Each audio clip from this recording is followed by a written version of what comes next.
bahwa yang berhak menentukan adalah Bu Megawati. Jadi kalau dalam ketua umum dipilih Kongres, Anda baca lagi ADRT-nya. Itu ada di ADRT. Dia demokratis. Anda tuh bohong bahwa ketua umum PDI Perjuangan itu dipilih di Kongres. Iya, ini biar fair ya. Jadi sebetulnya ternyata setelah saya cek ulang nih di website, sebetulnya yang hak prerogatif Megawati adalah memilih calon presiden.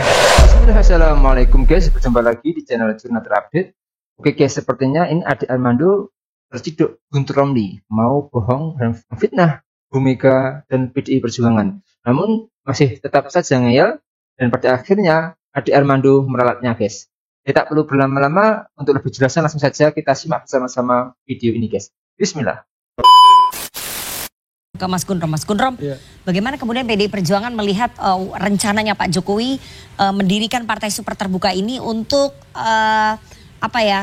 mengganti partai-partai konvensional? Berarti PDI Perjuangan dianggap konvensional. Ya, saya kira kalau hanya ide, ya itu terserah Pak Jokowi. Nanti saya kalau komentar dianggap menyerang Pak Jokowi.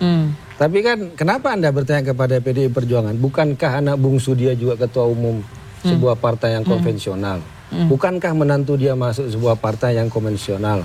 Tinggal yang sulung aja yang belum menentukan kemana partainya kan? Tapi menurut saya, kalau boleh saya komentar, Super TBK itu kan istilah yang identik dengan perusahaan. Nah ini menarik menurut saya. Kenapa Pak Jokowi membuat sebuah istilah yang bisa didekatkan dengan perusahaan. Padahal perusahaan itu tujuannya adalah mencari profit. Untung. Ya. Partai tidak. Kalau mau bicara soal anggota, kenapa bukan koperasi? Kenapa harus pakai yang namanya Super TBK? Nah kemudian kalau bicara soal Super TBK, mana ada yang namanya perusahaan Super TBK itu tidak ada yang tidak dimiliki oleh orang yang punya yang namanya saham mayoritas. Tetap ya, tetap saja Anda mau bicara semua orang boleh punya saham ya. Tapi siapa yang punya akhirnya perusahaan itu? Yang punya saham tetap minoritas. Nah kemudian bicara soal pemilihan ketua umum, ini kita bicara soal konsekuensi. Kalau kita mengenal di undang-undang politik kita, ya baik yang tahun 2008 atau yang sudah direvisi tahun 2011, terkait dengan pemilihan ketua umum itu kan berdasarkan ADART. Nah di situ bagaimana ADART itu mengatur? Selama ini kan ada yang sistem langsung, tapi sistemnya adalah keterwakilan, atau yang disebut dengan pemilihan keterwakilan, tapi biasanya itu langsung adalah musyawarah mufakat. Nah contoh, ini saya mau bicara, seperti Golkar dan beberapa mungkin Demokrat, itu kan perwakilan. Ada berapa orang yang bertarung, kemudian ada voting, nah, tapi tetap dari bawah. PDI Perjuangan juga sama, dari anak ranting, konvercap, konverda, kemudian juga nanti Kongres mengusulkan, tapi nanti istilahnya itu pakai musyawarah mufakat. Ya. Nah, kalau mau langsung yang namanya one man one vote, saya kira itu persoalan terbesar tantangannya adalah masalah uang, masalah logistik. Money politiknya tinggi ya. Enggak hanya soal money politik, persoalan pendataan, verifikasi. Yang bisa saat ini untuk one man one vote itu hanya negara. Ya pemilihan pilpres langsung, kemudian pilkada langsung. Kenapa?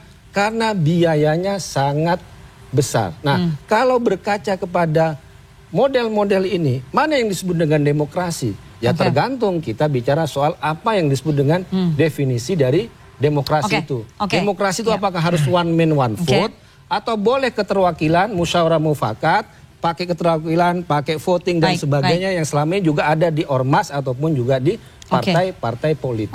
Begitu. Saya mau ke Bang Ade. Bang Ade, Pak Jokowi tadi menyampaikan ya bahwa pembentukan partai super terbuka ini ternyata konsepnya ini sudah diadopsi oleh PSI. Bagian mana yang diadopsi? Orang pemilihan ketua umum PSI aja 2 hari jadi kader langsung jadi ketua umum. Iya, maksudnya diadopsi adalah kan gini. Ini akan diadopsi, akan diterapkan di PSI. Katanya sudah diadopsi. Ya diadopsi, ide itu diadopsi, sekarang sedang dalam pembicaraan di dalam partai, bagaimana bentuknya. Ingat ya, TBK di sini sebetulnya bukan TBK perusahaan, tapi terbuka. Ya. Jadi kita harus sadar nih, ini penonton juga harus sadar, bahwa di Indonesia ini cara pemilihan ketuanya ini beragam, paling tidak ada 2 bentuk. Yang pertama adalah yang PDIP, ya, yang paling ekstrim. PDIP itu yang menentukan siapa yang jadi ketua PDIP adalah Bu Megawati. Ya, dia punya hak prerogatif. Itu sudah dinyatakan dalam ADART tahun 1999. bahwa yang berhak menentukan adalah Bu Megawati. Jadi kalau dalam Ketua umum dipilih Kongres, Anda baca lagi ADRT-nya. Enggak, tolong baca apa yang disebut sebagai hak prerogatif. Hak prerogatif itu sebagai ketua umum, tapi ketua umum itu dipilih melalui Kongres. Itu ada di ADRT. Dialah yang menentukan siapa yang jadi ketua. Ketua DPP, struktur DPP, bukan ketua umum. Tolong baca Loh, lagi. saya orang PDIP. Ya, tolong dibaca lagi. Saya orang PDI Perjuangan, gitu kan? Ya. Saya juga bisa bilang apapun ya. Saya mau bilang itu yang menurut kami paling tidak demokratis. Enggak, Anda tuh bohong bahwa ketua umum PDI Perjuangan itu dipilih di Kongres. Kemudian dia punya hak prerogatif untuk membentuk yang namanya struktur DPP. Bukan ketua umumnya dipilih Ibu Megawati gitulah. Menurut Guntur Romli. Loh, menurut ADRT. Ya enggak apa-apa. Nah, saya bukain untuk Anda. Nih saya bukain. Silakan Anda ngoceh. Kalau bohong nanti saya bantah. Jadi kemudian jangan saya nanya yang lain ya, yang Golkar dan kawan-kawan itu memang dari bawah, tapi akhirnya dipilihnya di Kongres. Yang datang ke Kongres yang berhak bersuara, ya. Nah, di PSI Pak Jokowi dulu kan, Pak Jokowi melihat bahwa kenapa kalau Presiden Indonesia saja bisa dipilih secara langsung oleh warga negara yang 200 sekian puluh juta. Kenapa untuk sebuah partai yang anggotanya hanya berapa ratus ribu atau juta gitu ya, itu nggak bisa one man one vote. Apalagi sekarang sudah ada online, ya orang bisa memilih melalui internet. Jadi dia membayangkan adalah kenapa tidak dibuka saja, ya pemilihan ketua partai dilakukan oleh semua. Ya anggota, ya siapapun yang memiliki KTA atau paling tidak yang sudah 2 atau 3 tahun memiliki KTA itu bersuara di sana, ya. Bung Freddy bisa dipilih, saya bisa dipilih, Adi bisa dipilih. Tapi yang sudah diadopsi PSI itu konsep belum, yang mana? ini kan baru gagasan. Gagasan ini sedang dibicarakan. Kapan mau dilakukan? Misalnya bentuknya seperti ini. Pertanyaan besarnya, kalau ini mau one man one vote, yang boleh memilih itu misalnya kalau setiap ya betul, minggu lalu dia baru masuk ke PSI, sudah boleh milih tidak? Ya, kalau orang itu sudah setahun harus ada masa waktunya ya, misalnya ya, dan itu harus ada penyesuaian karena ini untuk pertama kalinya nih, ya PSI akan menjadi partai pertama yang akan melakukan itu kalau jadi dilakukan. Kenapa? Kalau jadi belum tentu jadi. Ya mudah-mudahan jadi, tapi kan selama itu belum terwujud, kita nggak bisa bilang bahwa PSI sudah mengadopsinya.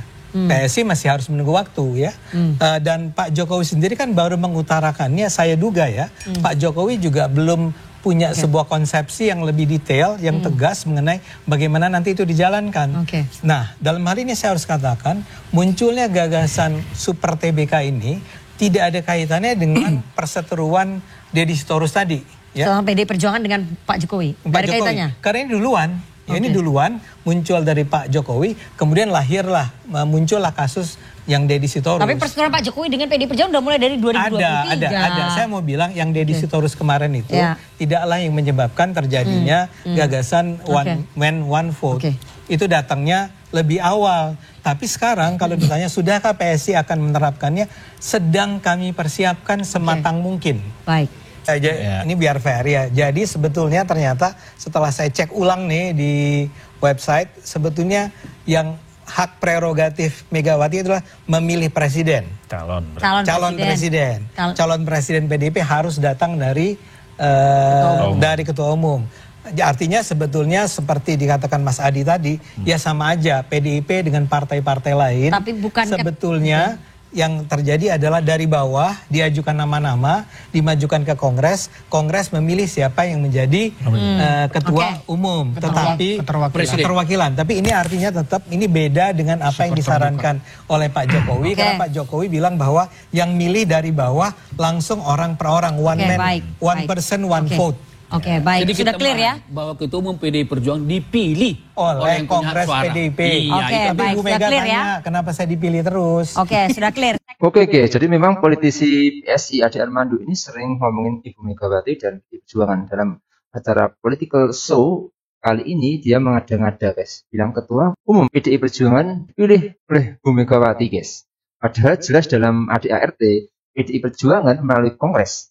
Ade Armando pun akhirnya kena tegur, guys. Dan sebenarnya sebelumnya itu masih ngeyel guys. Terus setelah sadar akan salah, baru dia klarifikasi untuk meralatnya guys. Ternyata dia salah paham dan memahami hak prerogatif bahwa Ibu Ketua Umum punya hak untuk menentukan capres-cawapres, dan hak prerogatif Ketua Umum itu juga diberikan oleh Kongres. Jadi pasal 70 di ADART PDI Perjuangan, Kongres merupakan kekuatan tertinggi dalam partai guys. Jadi menurut kalian gimana guys soal video ini? Tulis komentarnya di bawah ini ya guys. Saya pamit dulu. Wassalamualaikum warahmatullahi wabarakatuh.